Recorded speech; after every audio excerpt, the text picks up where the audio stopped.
ശബരിമല പൊതുവെ വളരെ നല്ലൊരു തീർത്ഥാടന കാലം എന്ന് പൊതുവെ വിലയിരുത്തപ്പെടുന്ന ഒരു തീർത്ഥാടന കാലത്ത് പോലീസിന്റെ പ്രവർത്തനങ്ങൾ വളരെ പ്രധാനപ്പെട്ടതായി ചർച്ച ചെയ്യപ്പെടുന്ന ഒരു കാലം കൂടിയാണ്. ആ കാലത്താണ് ഇവിടെ ADGP S. ശ്രീജിത്ത് ഉണ്ട്. അദ്ദേഹം തുടക്കം മുതൽ ഇവിടുത്തെ ക്രമീകരണങ്ങളൊക്കെ വിലയിരുത്തിക്കൊണ്ട് എല്ലാ ദിവസവും ഇവിടെ ഏതാണ്ട് എല്ലാ ദിവസവും വിലയിരുത്തൽ നടത്തുകയും ഇടയ്ക്കിടയ്ക്ക് വന്നു പോവുകയും ഒക്കെ ചെയ്യുന്ന രീതിയായിരുന്നു അദ്ദേഹത്തിന് ഉണ്ടായിരുന്നത്. നമുക്ക് അദ്ദേഹവുമായിട്ട് സംസാരിക്കാം എന്നാണ് കരുതുന്നത്.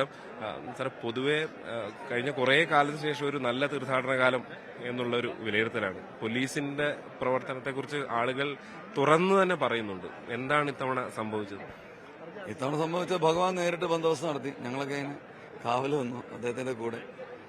പൂർണ്ണ സമർപ്പണത്തോടുകൂടി എല്ലാ ഡിപ്പാർട്ട്മെന്റ്സും ഒന്നിച്ച് പ്രവർത്തിച്ചതിന്റെ ദേവസ്വം മന്ത്രിയുടെ നേതൃത്വത്തിൽ വളരെ നേരത്തെ തന്നെ പ്ലാനിംഗ് തുടങ്ങിയിരുന്നു. ദേവസ്വം പ്രസിഡന്റും ദേവസ്വം ഉദ്യോഗസ്ഥരും മറ്റെല്ലാ ഡിപ്പാർട്ട്മെന്റ്സും ഒരുപോലെ പോലീസുമായും തീർത്ഥാടകരുമായി സഹകരിച്ചതിന്റെ ഭാഗമായിട്ടാണ് നന്നായിട്ട് നടത്താൻ പറ്റിയെന്നാണ് ഞാൻ വിശ്വസിക്കുന്നത്. അതിൽ ഒരുപാട് പോലീസ് ഉദ്യോഗസ്ഥർ വീണ്ടും വീണ്ടും ചോദിച്ച് മേടിച്ച് ഡ്യൂട്ടി കഴിഞ്ഞിട്ടും ഇപ്പോൾ ആ 18 മണിയിലെ പോലീസുകാരോട് സംസാരിക്കായിരുന്നു. 4ാമത്തെ ഡ്യൂട്ടിയാണ് അവരുടെ. അപ്പം അങ്ങനെ അത് ഞാൻ ചോദിച്ചാൽ നിങ്ങളെ ആരെയും നിർബന്ധിച്ചിട്ടാണോ? ഇല്ല സാറേ, ഞങ്ങൾ സന്തോഷത്തോടെയാണ്. അപ്പം അങ്ങനെ ഒരു കമ്മിറ്റ്മെന്റ് അവരെല്ലാവരും ഉള്ളിൽ മനസ്സുകൊണ്ട് അയ്യപ്പ ഭക്തരാണ്. ജോലി ചെയ്യുമ്പോൾ അവർ യൂണിഫോം ഇടുന്നു എന്നുള്ളതേ ഉള്ളൂ. അപ്പോൾ ആ ഒരു തീവ്ര വിശ്വാസത്തിന് ഈ വരുന്ന ആൾക്കാരുമായിട്ടുള്ള താതാത്മ്യം അവിടെയാണ് കാണുന്നത്. അപ്പം അവരിൽ നിന്ന് ഭിന്നരായിട്ട് കാണുന്നില്ല. മാത്രമല്ല, ലോകത്ത് ഈ ഉപാസിക്കപ്പെടുന്ന മൂർത്തിയുടെ പേരിൽ അവിടെ വരുന്നവരെല്ലാവരും അറിയപ്പെടുന്ന ഒരേ ഒരു ക്ഷേത്രമാണ്.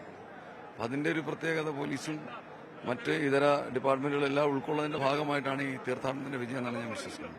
പൊതുവെ ഇവിടെ എല്ലാ കാലത്തും പറയും ശബരിമലയോട് താല്പര്യമുള്ള ഉദ്യോഗസ്ഥരെ നിയമിക്കണം. അതായത് SO-മാരാണെങ്കിലും അങ്ങനെ, അതായത് കുറച്ചുകൂടി ഒരു പോസിറ്റീവായിട്ടുള്ള പോലീസിംഗ്. ഇവിടെ പല പ്രശ്നങ്ങളും ഉണ്ടാകും. സ്വാമിമാരുടെ ഭാഗത്തുനിന്നും പലതരത്തിലുള്ള പ്രതികരണങ്ങളുണ്ടാകും. പക്ഷെ അതെല്ലാം സോൾവ് ചെയ്ത് അങ്ങനെ പോവാണ്. വലിയ കേസൊന്നും എടുത്ത് വലിയ ആ ഒരു ആക്ഷൻ നടപടിയല്ല. അപ്പം അതൊക്കെ പ്രധാനപ്പെട്ടതാണ് അല്ലേ? എങ്ങനെയാണ്?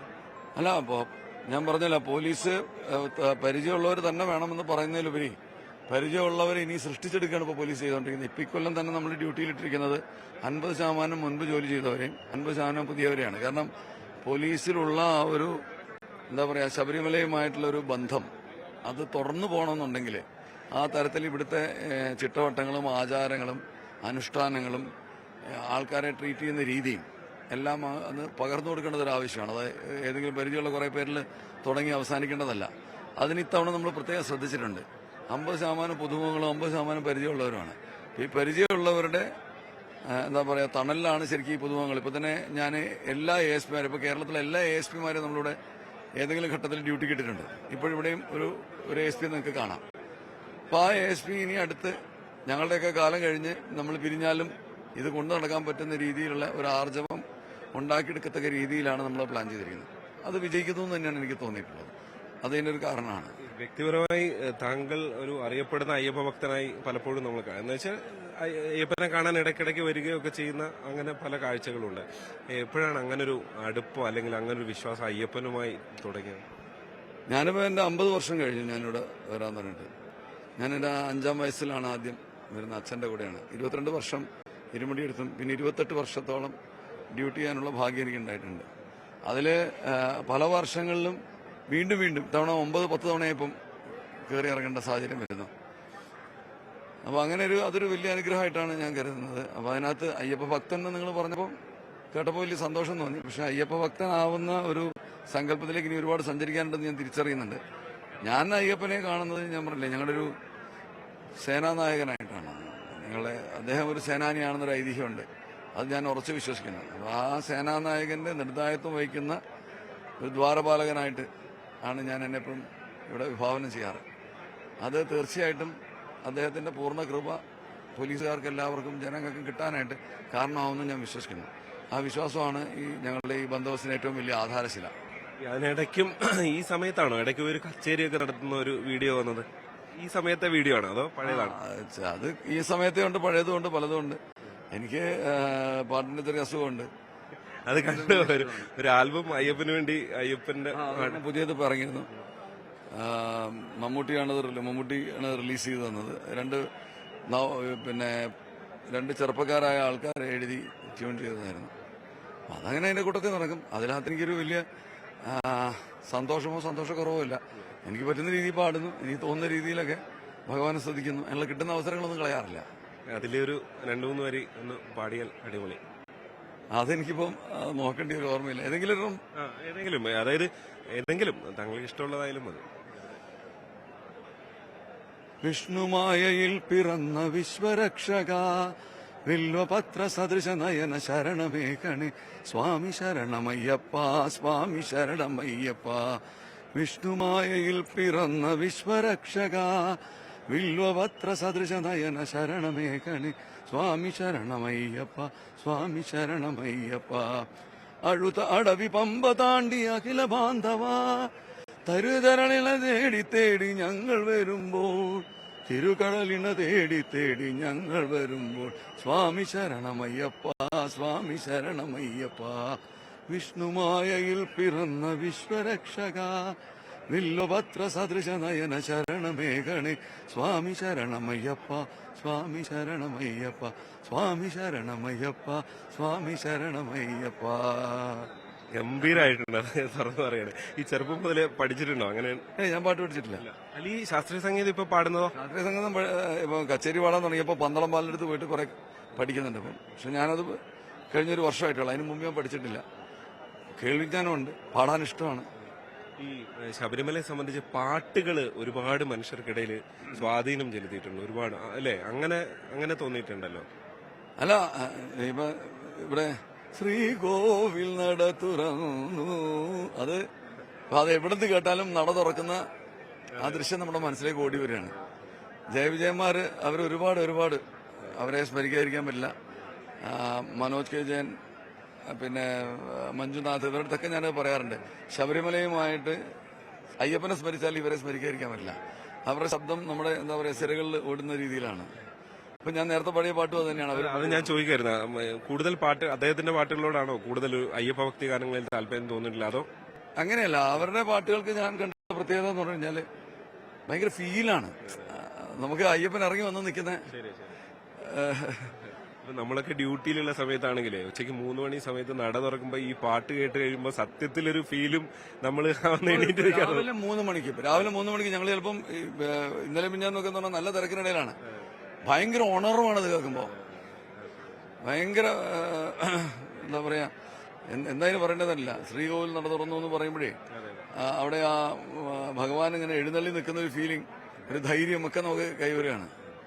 പലപ്പോഴും നമ്മൾ ഈ തിരക്ക് സീമാതീതമാകുമ്പോൾ നട തുറന്നു കഴിയുമ്പം എത്രയും പെട്ടെന്ന് ആൾക്കാരെ കയറ്റാൻ പറ്റും. അപ്പോൾ തിരക്കിന്റെ ഒരു ശമനം വരും, അക്ഷമരായി നിൽക്കുന്ന ആൾക്കാരെ സമാധാനപ്പെടുത്താൻ പറ്റുന്നൊക്കെ കരുതുന്നൊരു സമയമാണ്. ആ സമയത്തിന് നാന്ദി കുറിക്കുമാറാണ് ഈ പാട്ട് വരാറുള്ളത്. അപ്പം ശരിക്കും ഭഗവാന്റെ സാന്നിധ്യം നമുക്ക് അവിടെ പലപ്പോഴും തോന്നിയിട്ടുണ്ട്. ശ്രീകോവിൽ നട തുറന്നു, പൊന്നമ്പലത്തിൽ ശ്രീകോവിൽ നട തുറന്നു, പൊന്നമ്പലത്തിൽ ശ്രീകോവിൽ നട തുറന്നു. അത് എന്താ പറയാ, ഈ കേട്ട് കഴിയുമ്പോൾ അവിടെ നമ്മൾ ആ സ്വർണ്ണ വാതിൽ തുറക്കുന്ന ഭഗവാന്റെ രൂപം കാണുന്നത്. അതിന്റെ കൂടെ എനിക്കൊന്ന് മൃദംഗം അതിന്റെ എല്ലാം കൂടെ ശബ്ദം കൂടെ വരുമ്പോൾ ഒരു അതിനൊരു വല്ലാത്തൊരു എന്താ പറയുക, ഒരു മേളമാണ്. പിന്നെ അവരുടെ ശബ്ദം ഞാൻ പറഞ്ഞില്ലേ, പ്രത്യേകമായിട്ടുള്ള ഫീല്, ഭഗവാന്റെ ഫീല് തരുന്ന സംഗീതം. പിന്നെ അതുപോലെ മറ്റേ തമിഴ് പാട്ടുകൾ, മറ്റേ എന്താ പറയാ, മറ്റേ ഇതുണ്ടല്ലോ, പള്ളിക്കെട്ട് ശബരിമല, അതൊക്കെ എന്ന് പറഞ്ഞു കഴിഞ്ഞാൽ നമുക്ക് ആ കയറുന്നത് ഇറങ്ങുന്നതും എല്ലാം നമുക്ക് എന്താ പറയാ. അപ്പം പഴയ പാട്ടുകൾ കുറെ അങ്ങനെ വല്ലാതെ ഫീൽ ചെയ്യുന്ന, അത് ശബരിമല എനിക്ക് തോന്നുന്നു കുറച്ചൊരു നൊസ്റ്റാൾജിയ കൂടി ഉള്ളത് കൊണ്ടായിരിക്കും അല്ലെ പഴയ പാട്ടുകളോട് അങ്ങനെ ഒരു. അല്ല, ഈ പാട്ടുകളുമായി ശബരിമലയുടെ ബന്ധം നമ്മളുടെ സിരകളിലേക്ക് പകരുന്ന രീതിയിലാണ് അതിന്റെ സംഗീതമൊക്കെ നിർവഹിച്ചിരിക്കുന്നത്. പിന്നെ അത് പാടുന്നവർ വീണ്ടും വീണ്ടും വീണ്ടും വന്ന് ഇവിടെ മിക്കവാറും നിങ്ങൾക്കറിയാം, ഇവിടെ പാട്ടുകൾ നടക്കാറുണ്ട്. പാട്ടുകൾ നടന്നിട്ട് ആൾക്കാർ സ്വയം മറന്ന് കണ്ണീർ പൊഴിക്കുന്നതും ആനന്ദിക്കുന്നതും സന്തോഷിക്കുന്നതും നമ്മൾ കാണുമ്പോൾ എനിക്കിപ്പോഴും ഓർമ്മയുണ്ട്, ഞങ്ങൾ പോലീസ് ഓർക്കസ്ട്രക്കാർ പണ്ട് ഇവിടെ ഒരു ശബരിമലയ്ക്ക് ഒരു ഗാനമേള നടത്തിയിരുന്നു. അന്ന് ഇപ്പോഴും ഓർമ്മയുള്ളതെന്ന് പറഞ്ഞിട്ടുണ്ടെങ്കിൽ അന്ന് നമ്മുടെ CT രവികുമാർ സാറ് ജസ്റ്റിസ് ഉണ്ടായിരുന്നു ഇവിടെ. അദ്ദേഹത്തെ ഞാൻ പോയി ക്ഷണിച്ചു. അപ്പോൾ അദ്ദേഹം എന്നോട് പറഞ്ഞു, ഞാൻ ജസ്റ്റ് ഒന്ന് വന്നിട്ട് പെട്ടെന്ന് പോകണം എന്ന് പറഞ്ഞു. നമ്മൾ സാറിന്റെ സൗകര്യം. അദ്ദേഹം വന്നിരുന്നിട്ട് 2.5 മണിക്കൂർ അവിടെ നിന്ന് അനങ്ങിയിട്ടില്ല. അദ്ദേഹത്തിന്റെ കണ്ണുകൾ ഈറനണിയുന്നത് കണ്ടു. ഭഗവാനെ ആലോചിച്ചിട്ട് അപ്പൊ അവിടെ നിന്ന് ഒരുപാട് പേര് അവിടെ വന്ന് ഈ പാട്ട് പള്ളിക്കെട്ട് ഇരുമുടി താങ്ങി ഒരു മനതാകി ഗുരുമനവേ വന്നോ, ഇത് നമ്മള് അത് പാടുമ്പോ അദ്ദേഹത്തിന്റെ കണ്ണ് നിറയുമ്പോ അനുവാചകരിൽ അത് ഉണ്ടാക്കിയിട്ടുള്ള നമ്മുടെ ശബ്ദത്തിൽ കൂടെ ആണെങ്കിലും ഭഗവാൻ നമ്മുടെ ശബ്ദത്തിലൂടെ അവരുടെ മനസ്സിലേക്ക് കയറുന്നത് നമ്മൾ കാണുകയാണ്. ഇതൊക്കെ തരുന്ന അനുഭൂതി എന്ന് പറഞ്ഞു കഴിഞ്ഞാൽ അവാച്യാണ്. ഇതിവിടെ വന്ന് അനുഭവിക്കുന്നവനെ മനസ്സിലാവുള്ളൂ. അത് അയ്യപ്പ ഭക്തർക്ക് മനസ്സിലാവും പറഞ്ഞാൽ, ഇവിടെ വരാത്തവർക്ക് എന്താണെന്ന് മനസ്സിലാവില്ല. ഈ പൊതുവെ പുറത്ത് സമാധാനപരമാണെങ്കിലും എപ്പോഴെങ്കിലും തോന്നിയിട്ടുണ്ടോ കൈവിട്ടു ഈ മരക്കൂട്ടത്തൊക്കെ നമ്മൾ പലപ്പോഴും കാണുന്നുണ്ട് ആളുകൾ ചാടിപ്പോകുന്നത്, പമ്പയിൽ നിന്ന് അങ്ങനെ ചാടിക്കരുത്, ഇതൊക്കെ കൺട്രോൾ ചെയ്തങ്ങ് പോയി എന്നുള്ളതുകൊണ്ട് പ്രശ്നമൊന്നും ഉണ്ടായില്ല. അങ്ങനെയൊക്കെയുള്ള സിറ്റുവേഷൻസ് വെല്ലുവിളി ഇത്തവണ വന്നിട്ടുള്ള ഏറ്റവും വലിയ വെല്ലുവിളി എന്ന് പറയുന്നത് ഈ പരമ്പരാഗതമല്ലാത്തൊരു പാത പരമ്പരാഗതമാണെന്ന് കുറെ ആൾക്കാർ പറയുകയും ഒരു പരിധിവരെ വിശ്വസിക്കുകയും ചെയ്തിട്ടാവാം. അതായത് പരമ്പരാഗത കാനനപാത എന്ന് പറയുന്നത് എരുമേലിയിൽ തുടങ്ങി ഈ എന്താ പറയാ മറ്റേ കാളകെട്ടി അഴുതക്കടവ് മുക്കുഴി അങ്ങനെ വഴി വന്ന് പമ്പയിൽ വന്ന് പമ്പാ ഗണപതിയെ പമ്പയിൽ സ്നാനം ചെയ്യണം എന്നാണ്. അപ്പൊ സ്നാനം ചെയ്യാനിപ്പോ ഞങ്ങൾ തന്നെ പലപ്പോഴും റെസ്ട്രിക്ഷൻ വെക്കുന്നുണ്ട്. അവിടെ ഞാനത് തീർത്ത് പറയുന്നില്ല. വെള്ളം കയറി ഇറങ്ങുകയൊക്കെ ചെയ്യുമ്പോൾ നമ്മൾ വേണ്ടാന്ന് പറയാറുണ്ട് ആൾക്കാരുടെ. പക്ഷെ എന്തായാലും പമ്പാ ഗണപതിയെ കണ്ട് തേങ്ങ ഉടച്ച് അവിടെ തൊഴുത് വലംപിരി ഗണപതിയാണ്. ഈ വലംപിരി ആയിരിക്കുന്ന ഗണപതി എന്ന് പറഞ്ഞാൽ എന്താ പറയാ യുദ്ധോന്മുഖനായിട്ട് തയ്യാറായിരിക്കുകയാണ്. അതായത് ഭക്തജനങ്ങളെ എങ്ങനെയും മുകളിലെത്തിക്കാൻ കെൽപ്പുള്ള ഗണപതി. ആ ഗണപതിയെ തൊഴാതെ വരുന്നത് ഒരിക്കലും ആചാരപരമായ തീർത്ഥാടനമല്ല. പക്ഷെ ഇപ്പോ മുക്കുഴി വരെ നമ്മുടെ നാട്ടിലെ റോഡുകളൊക്കെ നന്നായിട്ട് വികസിച്ചു. ഇപ്പൊ മുക്കുഴിയിൽ ഇന്നത്തെ അടുത്ത കാലത്തൊന്നും മുക്കുഴി വരെ വഴി നടന്നു പോകാനേ മാത്രമേ പറ്റുമായിരുന്നുള്ളൂ. അപ്പൊ അവിടം വരെ വാഹനം പോകുന്നു. ആൾക്കാർ നേരെ മുക്കുഴിയിലേക്ക് കയറിയിട്ട് അതിലെ നടന്നു വന്നിട്ട് പമ്പയിൽ എത്താതെ നേരെ അപ്പാച്ചിമേട് വന്ന് കയറുന്ന തിരുവാഭരണ പാത യഥാർത്ഥത്തിൽ തിരുവാഭരണം കൊണ്ടുവരാൻ വേണ്ടി മാത്രമുള്ളതാണ്. ആ പാത വഴി വന്ന് ഈ ക്യൂവിൽ ജോയിൻ ചെയ്യുന്ന ഒരു സാഹചര്യം ഈ കൊല്ലം ഞങ്ങളുടെ സങ്കടം എന്ന് വെച്ചാൽ 3,91,000 ആൾക്കാർ ആ വഴി ഉപയോഗിച്ചു. ഞാൻ ഈ പറഞ്ഞ വഴി അതൊരു ട്രഡീഷണൽ പാത്ത് എന്ന് പറഞ്ഞിട്ടാണ്, പക്ഷേ ട്രഡീഷണൽ അല്ല. അപ്പൊ ഞാൻ തന്ത്രി അദ്ദേഹം പറഞ്ഞു പൂർണ്ണമായ തിരുമേലി തുടങ്ങി പമ്പയിൽ അവസാനിക്ക് നടയിൽ വരുന്നതാണ്. അപ്പൊ അങ്ങനെ വന്ന കുറെ ആളുകള് നമ്മളുടെ കണക്കിൽപ്പെടാതെ ഈ തിരക്കിനും കാരണമായി. അതാണ് നിങ്ങൾ നേരത്തെ പറഞ്ഞത്. പക്ഷെ അപ്പോഴും പോലീസിലുള്ള ആൾക്കാരും RAF-ഉം ഒരു പരിധിവരെയൊക്കെ NDRF-ലെ ഉദ്യോഗസ്ഥരും എല്ലാം മറ്റ് ഡിപ്പാർട്ട്മെന്റുകളും ഫോറസ്റ്റ് എക്സൈസ് എല്ലാവരും ഒന്നിച്ച് നിന്ന് ആ സാഹചര്യത്തെ നമുക്ക് മറികടക്കാൻ പറ്റി. ഇപ്പൊ 7, 8, 9 തീയതികളിൽ 30, 31, 1 തീയതികളിൽ ഈ പരീക്ഷണം ഉണ്ടായിരുന്നു. പക്ഷെ ഭഗവാൻ അനുഗ്രഹിച്ച് ഞാൻ എപ്പോഴും ഭഗവാൻ വിളിക്കുന്ന മഹാബാഹു എന്നാണ്. വലിയ കൈകളുള്ളവൻ, നീണ്ട കൈകളുടെ ആ സംരക്ഷണ വലയം തീർത്തിട്ട് ഭക്തരെയും ഞങ്ങളെയും ഒരു ചീത്തപ്പേര് പോലും ഇല്ലാതെ ഞങ്ങളെ സംരക്ഷിച്ച് നിർത്തിയത് ആ എന്താ പറയാ വലിയ വലിയ വലിയ കൈകളുടെ കരുത്ത് തന്നെയാണ്.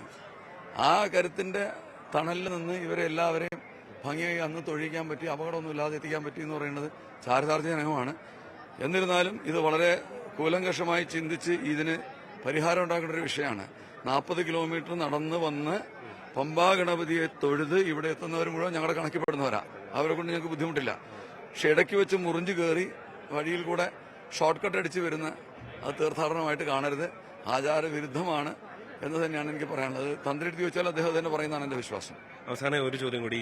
വ്യക്തിപരമായി ADGP ആയ ശേഷം ഒരു അയ്യപ്പ ഭക്തൻ എന്ന നിലയിൽ ശബരിമല നിയന്ത്രണങ്ങളെല്ലാം കോർഡിനേഷൻ എല്ലാം കഴിഞ്ഞ് ഏതാണ്ട് അവസാന ഘട്ടത്തിലേക്ക് ഭംഗിയായി പോകുന്നു. വ്യക്തിപരമായ ഒരു നല്ല സന്തോഷം ഉണ്ടാവും അല്ലെ? തീർച്ചയായിട്ടും, സംശയം. സന്തോഷം എന്ന് പറഞ്ഞാൽ പോലും ഒരു നിർവൃത്തി എന്നൊക്കെ. ഇവിടെ വരുന്ന പരിചയമില്ലാത്ത ഏതൊക്കെയോ സ്വാമികള് ഈ എന്താ പറയാ തെലുങ്കർക്ക് അവർക്ക് അറിയാവുന്ന മുറി ഇംഗ്ലീഷില് നന്നായിട്ട് ഇംഗ്ലീഷ് പറയാൻ അറിയാവുന്നവരുണ്ട്, അറിയാത്തവരുണ്ട്. സൂപ്പർ സ്വാമി, അറേഞ്ച്മെന്റ് കൊള്ളാം എന്നൊക്കെ പറഞ്ഞ് അവർക്ക് അറിയാവുന്ന മലയാളവും തെലുങ്കും ഹിന്ദിയൊക്കെ കലർത്തി പറയുമ്പോൾ അവർക്ക് ഈ ഭാഷയുടെ പരിമിതി ഉണ്ടായിട്ട് പോലും മുഖത്ത് കാണുന്ന ഒരു സന്തോഷവും തൃപ്തിയുണ്ട്. അത് തന്നെയാണ് ഞങ്ങൾക്ക് ഇവിടുന്ന് കൊണ്ടുപോകാനുള്ള ഏറ്റവും വലിയ എന്താ പറയാ സമ്മാനം. അല്ലെങ്കിൽ അതാണ്, അത് ഭഗവാൻ അനുഗ്രഹിച്ച് തന്നിരിക്കുക. അവരുടെ കണ്ണിലൂടെ അവരുടെ നോട്ടത്തിലൂടെ. അത് ഒരു റെക്കമെൻഡേഷനും പരിചയമൊന്നും ഇല്ലാത്ത ആൾക്കാരാണ് വെറുതെ വന്ന് പറയുന്നത്. ആകെ ഉണ്ടായിട്ടുള്ള എനിക്കൊരു സങ്കടം എന്ന് പറഞ്ഞാൽ ഈ എല്ലാവർക്കും 18ാം പടിയിൽ ഓരോ പടിയും തൊഴുതൊക്കെ പോകണമെന്ന് ആഗ്രഹമുണ്ട്. പക്ഷേ 1 സെക്കൻഡ് വെച്ച് ഒരാളെടുത്താൽ 3600 സെക്കൻഡ് പോയാൽ 1 മണിക്കൂർ പോയാൽ അവിടെ കുറെ പേർക്ക് ദർശനം കിട്ടാതെ പോകും. 1,00,000 ആൾക്കാർ 1 സെക്കൻഡ് എടുത്തു കഴിഞ്ഞാൽ 1,00,000 സെക്കൻഡ് പോയി. അപ്പൊ അതുകൊണ്ട് നമ്മൾ അതിന് അനുവാദം കൊടുക്കാതെ പലപ്പോഴും നമ്മൾ ഇത്തിരി വേഗത കാട്ടേണ്ടി വന്നു. അനിവാര്യമായിരുന്നു, എല്ലാവർക്കും വേണ്ടിയാണ്. അത് തീർച്ചയായിട്ടും. അതിന് ചിലരൊക്കെ ഒന്ന് സങ്കടം പറഞ്ഞപ്പോൾ ഞാൻ അവരോട് ഇതിന്റെ കണക്ക് പറഞ്ഞു കൊടുത്തിട്ടുണ്ട്, എന്റെ അടുത്ത് നേരിട്ട് വന്നവരടുത്ത്. അപ്പൊ അവരും തൃപ്തരായിട്ട് പോകുന്നതാണ് ഞാൻ കണ്ടിട്ടുള്ളത്. എന്തായാലും തൃപ്തിയുടെ ഒരു കാലമാണ്. അദ്ദേഹത്തെ സംബന്ധിച്ച് നമ്മൾ വ്യക്തിപരമായി തന്നെ പറയേണ്ടതുണ്ട്. അത്ര ഗംഭീരമായാണ് ശബരിമല അത് തുറന്നു പറയുകയാണ്. ഒരു ഉദ്യോഗസ്ഥരോട് സാധാരണ അങ്ങനെ മാധ്യമപ്രവർത്തകർ ചിലപ്പോൾ തുറന്നു പറയാറില്ല. പക്ഷേ നമ്മൾ ഏതാണ്ട് തുടക്കം മുതലുള്ളത് കൊണ്ട് തന്നെ അത് കണ്ടതുകൊണ്ടും അറിഞ്ഞുകൊണ്ട് തന്നെ തുറന്നു പറയുകയാണ്. ഗംഭീരമായി കൈകാര്യം ചെയ്തു പോലീസ് എന്ന് തുറന്നു പറയേണ്ട ഒരു തീർത്ഥാടന കാലം കൂടിയാണ് കഴിഞ്ഞു പോകുന്നത്. എന്തായാലും ഇനി മകരവിളക്കിനായുള്ള കാത്തിരിപ്പിലാണ് ഈ ശബരിമല സന്നിധാനം.